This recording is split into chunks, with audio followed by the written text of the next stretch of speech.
Hey everyone, you've seen it a million times, right? That little tag on your jeans, on a kitchen gadget, on your car, made in the USA. It feels familiar, but what's really behind that label? Well, today, we're going to dig into the arguments for what that simple tag actually means. So, let's put ourselves in a real-world spot. Picture this, you're at the store. You've got two products in front of you. They look almost exactly the same, but one is a little bit more expensive, and it's got that Made in the USA tag. What do? Do you grab it? Does that label really matter?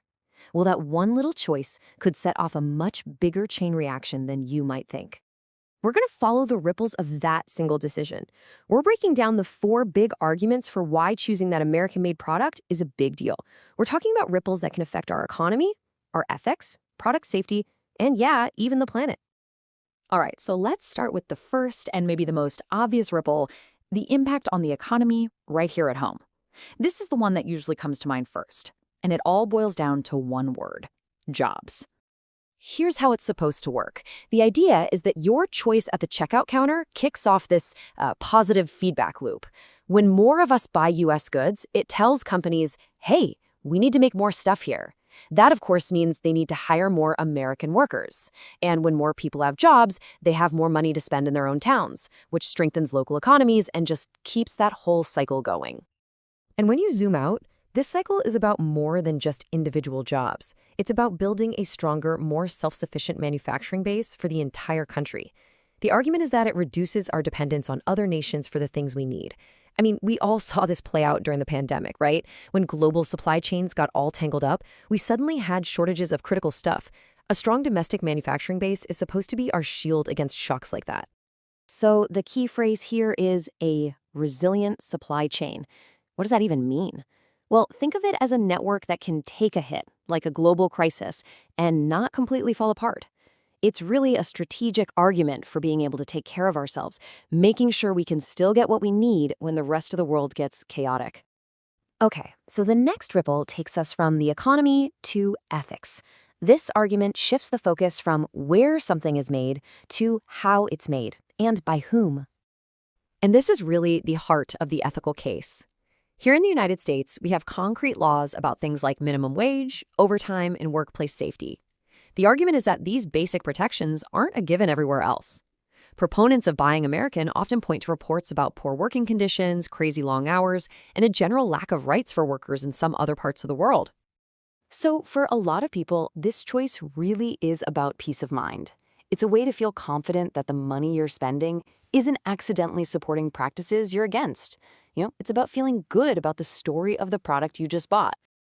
Now, moving on from the ethics of production, our third ripple zeroes in on the quality and safety of the thing you're actually bringing into your house. This is where that choice hits a little closer to home, literally. The argument for better quality and safety really comes down to a few key differences. American-made goods have to follow some pretty tough standards set by U.S. agencies, while rules for foreign products can be all over the map depending on where they're from. But honestly, the real kicker, according to the source material, is what happens if something goes wrong. Let's break that down. First up, there's quality.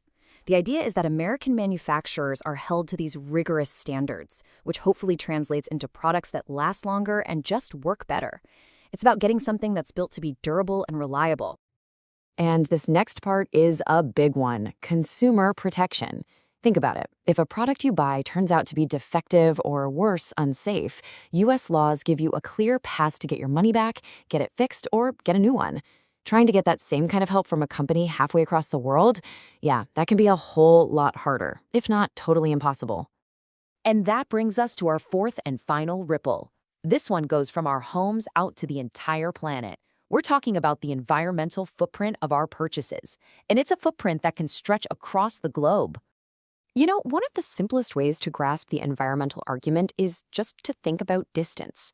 An item made overseas has to travel thousands of miles, often on a massive container ship chugging fossil fuels across the ocean, just to get to you.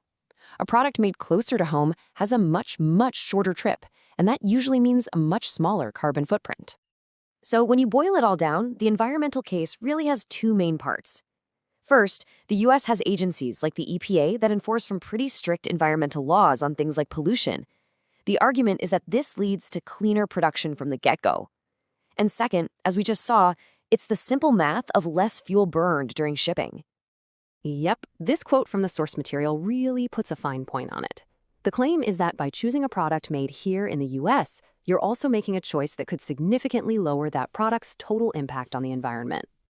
So here we are, right back where we started, standing in that store aisle, looking at those two products. We've seen the 4 potential ripples that one choice can set in motion, touching the economy, ethics, quality, and the environment. It's clear the decision is about way more than just the price. So the real question it leaves us with is this. When you make a choice as a consumer, what story do you want to be a part of?